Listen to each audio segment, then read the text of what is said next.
Allah'ın salamı olsun YouTube'da beni izleyen aziz kardeşlerime. Bunlar üzüm tənəkləridir. 3 tane ekmişəm. Bugün Ağustos ayının 12'sidir. Üzüm tənəkləridir.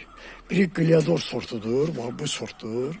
Bunlar üçü de kişmiş sortudur. Bu Avatar sortudur. Avatar sortudur. Bu da ki Veles sortudur. Bu Veles sortu tez yetişen sorttur. İnandırım sizi. Bu onu ben videoda göstermişim. Maraqlananlar bakabilirler. Çok güzel, hoşa gelen renge malik olan kişmiş üzümleridir. Ama buna bakmayarak tez yetişir. Hem de ki sizi inandırım arıların elinde bunları saklayabilmedim.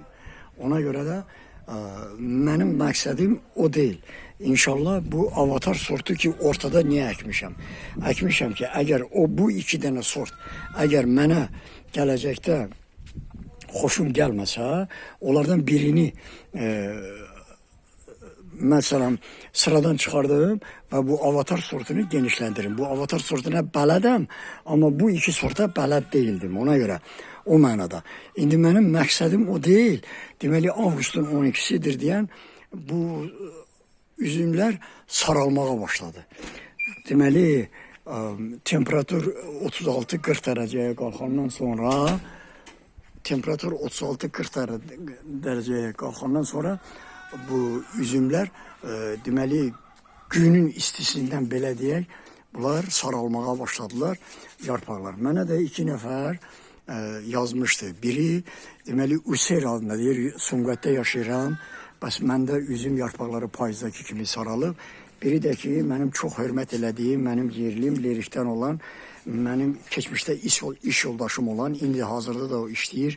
Alpana qardaşım mənə zəng eləmişdi ki, bəs mənim xurma ağacımın hem meyveleri tökülür hem de yarpaqlar saları nədəndir? Mən də hər ikisinə dedim ki ancaq istidən olabilir. İndi istidən müdafiə eləmək üçün nə etmək lazımdır? Fikir verin. Bunların diblərini deməli bənövşədir bu. Mulçalamışam. İndi istidə əgər bunların hər hansı bir saman mı, apilka mı, qurumuş ot mu, həmin hər hansı bir materialla mulçalanmayanda gün vurur onun dibine, biz su veririk, torpaq yaşdır. Ama yaş torpaq olmasına baxmayaraq o kadar qızır ki ağaçlar onu qəbul edə bilmir. Ona göre de bunu suvaranandan əlavə da mütləq mulçalamaq da ağaçların dibi bu isti zonalarda mulçalamaq vacibdir. İndi mən nə elədim ki, bəs bu saralmalar getdi. Deməli, məndə indi səhətim o qədər ağırdır ki, gedə bilmirəm, dükanlara gedə bilmirəm, əlaqə saxlaya bilmirəm. Ona görə də mən götürdüm. İndi əlimdə nə var idi, onu istifadə eləmək istirdim. O atalar məsəli var, deyirlər ki, leyləyin yuvası sümüksüz olmaz. İndi məndə də bəzi dərmanlar qalmışdı. Məndə dərman qalmışdı. Niyə deyirəm? Mənə soruşurlar. Deyirlər ki, Avqustun 12'sidir. Mən azot gübrəsi verimmi? Azot gübrəsi qətiyyən vermək olmaz indi bu tarixdə. Ağacların, ümumiyyətlə ağaclara vermək olmaz. Mən götürdüm, məndə olan dərmanlar hansılar idi? Deməli, magnezium sulfat, bir də kalium nitrat. Magnezium sulfat ve kalium nitrat mən deməli hərəsini 20 qram 1 litr ayrı-ayrı qablarda 1 litr suda magnezium sulfatı 1 litr suda da kalium nitratı həll eləyəndən sonra onu da 8 litr suya töktüm oldu 10 litr ve buranı suvarandan sonra bu ağaçları suvarandan sonra mən həmin o dərmanla suvardım ve bunlar göyərməyə başladılar.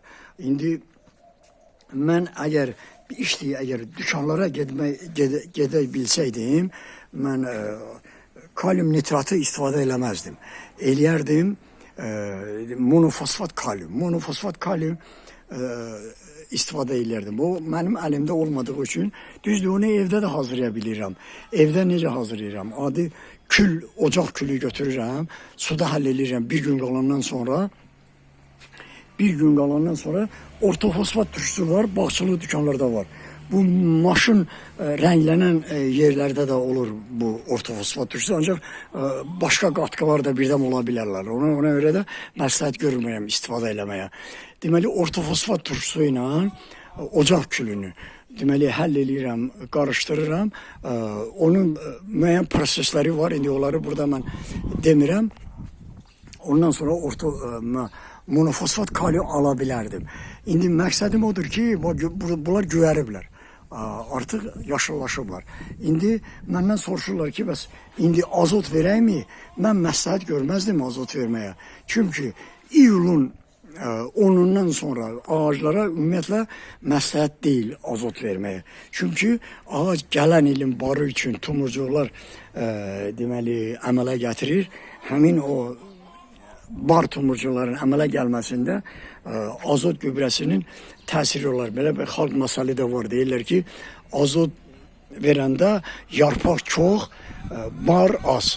Deməli, ona görə də azota mən məsləhət görməzdim azot məsləhət görməzdim verməyə, amma kalium, fosfor, magnezium sulfat dediyim kimi magnezium sulfat bunları yaşıllaşdırmaq üçündür. Bunlar solurdular. Elə bil ki payız ayıdır. Bu tamamilə saralırdılar bu yarpaqlar. Onların qarşısını aldıq. İndi yenə də deyirəm, bu avatar sortu ona görə bura əkdim ki, deməli gələcəkdə bu da onun arılardan qətiyyən bunu deməli mühafizə eləyə bilmirəm deyən. Bu deməli 2 dənə salxım, siqnal salxım var burada. Bunları tənzimlə bilmişəm, səliqəli şəkildə də bükə bilməmişəm. Səbəbi də odur ki, əlimi qaldıra bilmirəm, əlim ağrıyır, qaldıra bilmirəm. Biri də budur. İndi Allah qismət eləsə, bunları mən bu tənzimləri açanda, bunları dərəndə ayrıca video şəklində avatar sortu sizə göstərərəm. Sağ olun, gələn görüşlərə dək.